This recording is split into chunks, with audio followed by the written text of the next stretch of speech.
Apa ciri-ciri orang bertakwa dalam ayat ini? Ali Imran 133 sampai 135. Yang pertama, yusari'una fil khairat.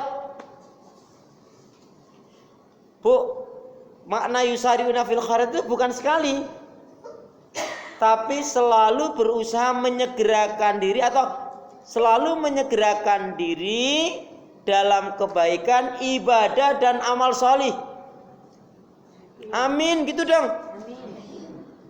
Lama banget sih bilang amin. Oh, sambil bilang nulis gak bisa bilang amin ya? Masya Allah. Selalu menyegerakan diri dalam kebaikan, ibadah dan amal solih. Makanya apa? Beramal solih janganlah ditunda-tunda. Ikan cepat, ikan gabus. Lebih cepat, lebih bagus. Beramal solih janganlah ditunda-tunda, kan gitu. Terutama sholat. Bu, wanita itu yang menjadi timbangannya sholatnya itu maksudnya apa? Menjaga tepat waktunya. Makanya apa? Mendirikan sholat bukan ngerjain sholat. Sekarang asarnya jam 3.20, duhurnya jam 12 lebih 5. Kalau pakai ukuran yang penting sholat, jam 2 juga nggak masalah dong. Jam setengah 3 nggak masalah dong. Jam 3 nggak masalah. Itu ngerjain sholat. Tapi kalau mendirikan sholat, diawali dengan wudhu yang benar, ya, kemudian dia usahakan tepat waktu ala waktiha, kemudian juga dia apa? Ya, dijaga khusyuknya, tumakninahnya, mengagungkan, memuliakan Allah, memahami arti bacaan sholat minimal maksudnya, nggak istijal, nggak tergesa-gesa. Itu kalau kaitannya mendirikan sholat. Bu, dan jadikanlah sholat itu seolah-olah sholat kita yang terakhir. Bu, setiap sholat jadikanlah seolah-olah sholat kita yang terakhir. Baik. Yang kedua, gemar mengeluarkan zis. Gemar mengeluarkan zis, zakat, infak dan sedekah. Ya, gemar mengeluarkan zis, zakat, infak dan sedekah. Catatannya tadi, biar banyak, yang penting ikhlas. Daripada sedikit nggak ikhlas, lebih baik banyak tapi ikhlas. Saya ulangi, di antara ciri-ciri orang yang bertakwa, yusari'una fil khairat, selalu menyegerakan diri dalam kebaikan, ibadah dan amal solih. Bu, kata Nabi begini, kalau kita sudah melakukan kebaikan senang, apa saja, pokoknya ibu ada keinginan baik, melakukan kebaikan senang nih, alhamdulillah saya sudah melakukan. Tapi kalau belum melakukan kita ada sedih, ada resah, itu iman tanda. Cuman harus dibarengi dengan tindakan, jangan, aduh aku hari ini nggak tahajud. Ketemu temannya, assalamualaikum, salam. Ceng, gimana kabarnya, baik kan? Kok kamu kali ini agak sedih hari ini, kenapa? Iya, tadi malam aku nggak tahajud. Dia ngomong gitu, Bu, padahal udah 2 pekan ini nggak tahajud ya.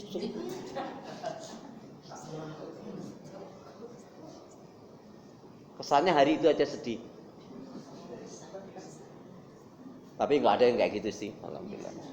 Insya, saya lihat ibu-ibu di sini rajin tahajud kalau pas tahajud itu.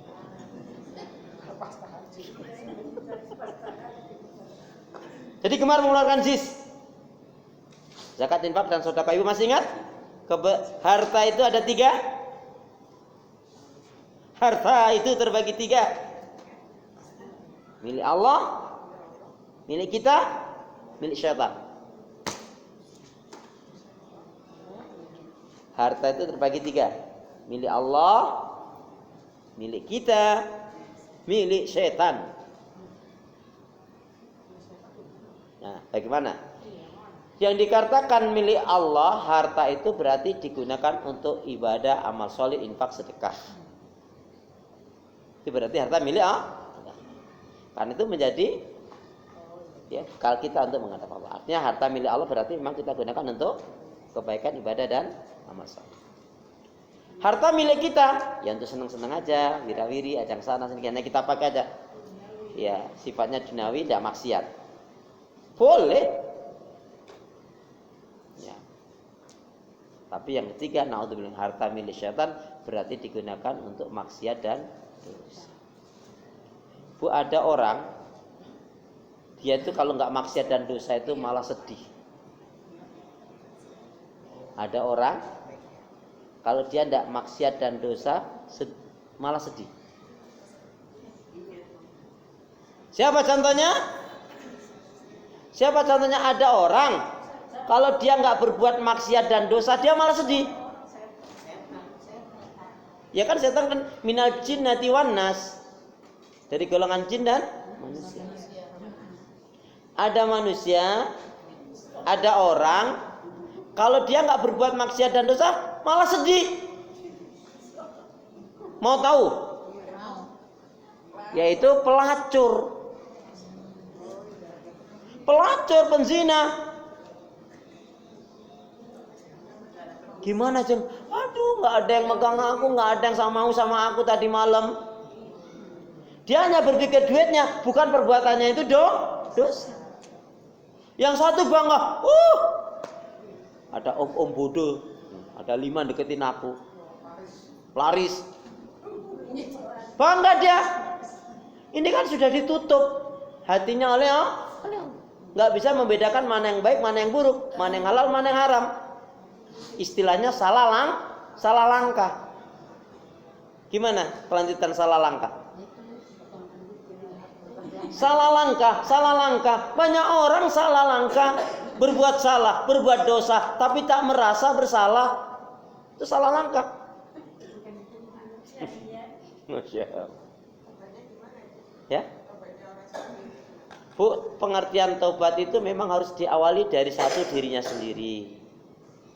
Yang kemudian yang kedua, ternyata banyak orang menjadikan tobat, bisa tobat itu salah satunya dia ada kebaikan.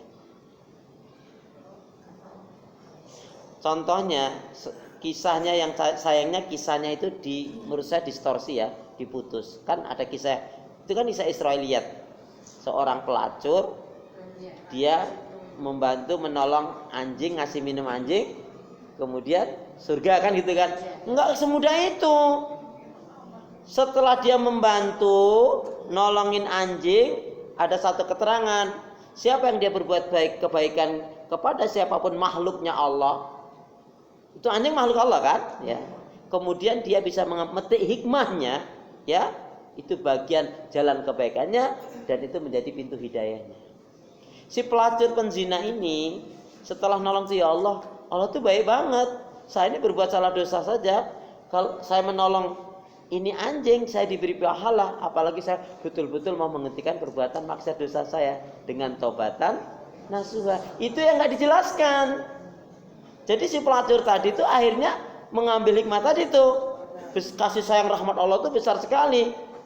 Ya, buktinya hanya nolong anjing diberi pahala Allah besar. Masa saya diberi kesempatan oleh Allah untuk melakukan kebaikan, tobat maknanya kok saya nggak melakukan? Maka orang ini, si wanita ini kemudian tobat. Itu kisahnya nggak dilanjutkan. Bu, boleh jadi hari ini ada di ujung sana ada orang yang jahat banget, buruk banget, rusak banget. Tapi menjelang detik kematiannya dia diberi daya oleh Allah, dia tobat-tobatan nasuha. Dia hijrah dengan sebenarnya hijrah. Dia beribadah dengan sebenarnya ibadah. Dan dia akan mati insya Allah dengan husnul khotimah. Kan kemarin sudah saya jelaskan kan? Masih ingat kemarin di tempatnya Buddha Msuki? Ada satu hadis yang mengerikan itu. Jangan tanya, hadis yang mana? Hadis yang mana?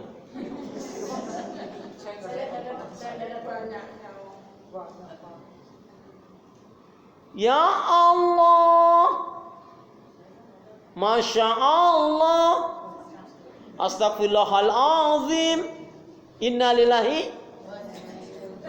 Jangan sampai saya bilang begitu. Kan sudah saya bacakan.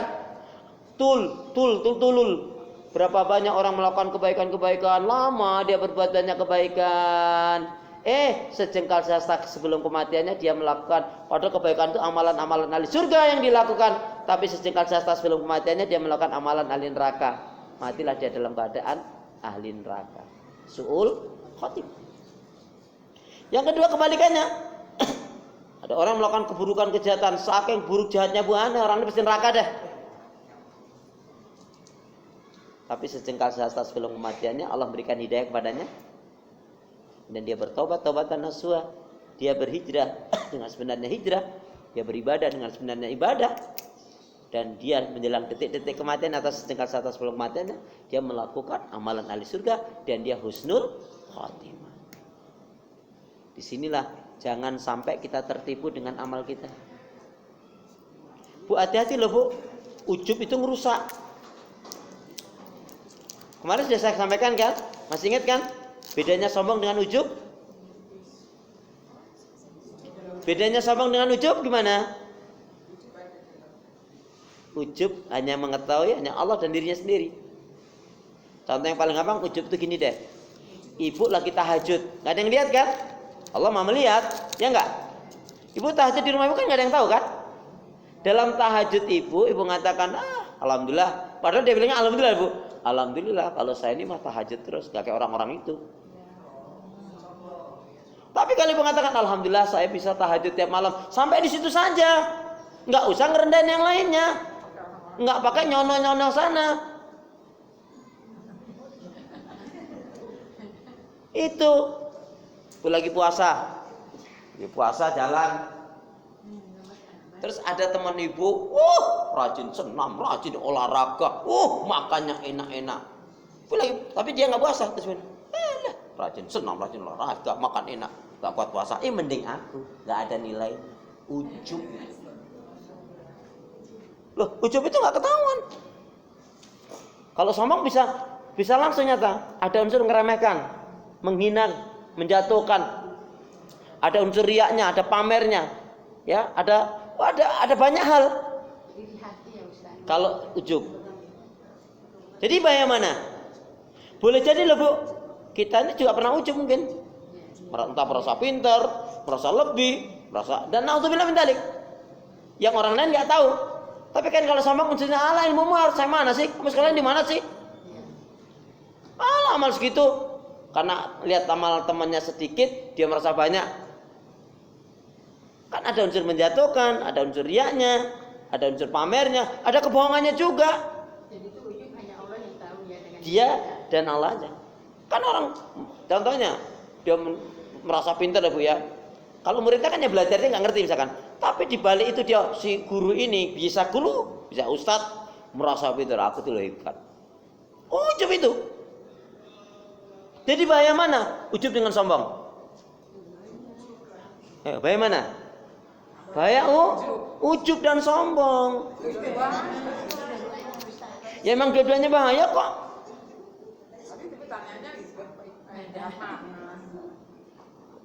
Kan dijawab dua boleh, nggak disalahin. Saya kan nggak bilang milih yang mana. Baik, jadi kalau bilang medalik, hati-hati Bu. Ya, orang yang bertakwa itu Bu betul-betul dia nggak ingin hartanya nggak diberkahi oleh Allah Bu. Ketika seorang meninggal, yang menyertai kan 3 kan? Apa? Hartanya, keluarganya, dan amal ibadahnya. Harta keluarga akan balik. Akhirnya yang menyertai kita hanya amal ibadah kita. Ini kata kunci, perhatikan Ibu. Yang perlu, harus, wajib banget deh. Kita senangkan, kita sayangi, kita baiki, dan kita cintai adalah diri kita sendiri ketika menghadap Allah dengan bekal amal yang terbaik. Amin.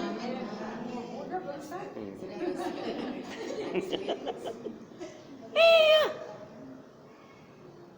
Suami nggak bisa nyelamatin, istri nggak bisa nyelamatin, anak nggak bisa nyelamatin. Mohon maaf Bu, saya pikir panjang setelah usia ini, saya renung-renungan ya. Ternyata bagi kita orang tua Bu ya, itu ternyata yang diharapkan cuma satu tentang anak Bu. Bukan mengecilkan pendidikannya, enggak terlalu penting anaknya profesor, doktor, jenderal, menteri, presiden, punya kekayaan yang macam banyaknya, disanjung-sanjung banyak orang pengikut dan lain sebagainya. Kalau anak ini nggak baik sama orang tua, nggak perhatian sama orang tua, anak ini kok nggak soleh bu, nggak terlalu penting itu semua. Kita yang kita butuhkan ternyata anak yang pengertian, anak yang baik, yang soleh-soleh. Lebih-lebih ketika kita menjelang kematian, dia ada di sekeliling kita, dia yang mentalkin kita, dia yang memperdengarkan asma Allah. Kalau wanita, mohon maaf ya, berapa banyak bu? Berapa banyak? Ibunya rajin ngaji, masya Allah, tetapi ketika ibunya meninggal, si anak tadi nggak bisa memandikan ibunya. Ya nggak? Akhirnya yang mandikan orang lain. Ya si ustazah ini nggak salah sih.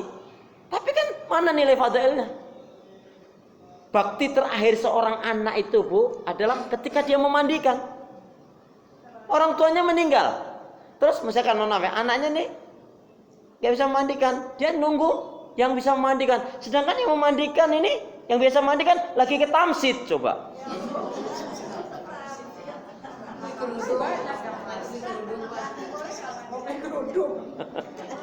Gini.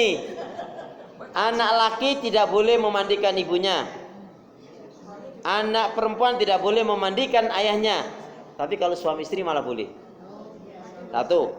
Kaidahnya gini. Pengertiannya seorang anak laki tidak boleh memandikan ibunya kecuali sebatas. Ya, di kepalanya bagian leher ke bawah ini tertutup. Sampai selututnya. Artinya kalau dia misalkan membersihkan bagian kakinya, ya, mau motong atau motong kukunya, atau sebatas itu kalau anak laki-laki, dan seleher ini aja. Kalau anak laki mau memandikan dibolehkan hanya sebatas itu. Anak perempuan dari kalau mau ikut memandikan ayahnya sebatas ya tertutupnya dari pusarnya sampai lutut ayahnya. Jadi kalau dia memandikan ini dan di situ lihat yang memandikan juga misalkan harus kakak adiknya, nggak boleh orang lain. Artinya tidak menimbulkan fitnah gitu loh. Dan ternyata yang menjadi kunci adalah wasiat si ibu atau si ayah. Kedudukan anak menjadi kalah loh bu. Contohnya si ibu ini mau meninggal. Contohnya ibu aja ya, atau bapak.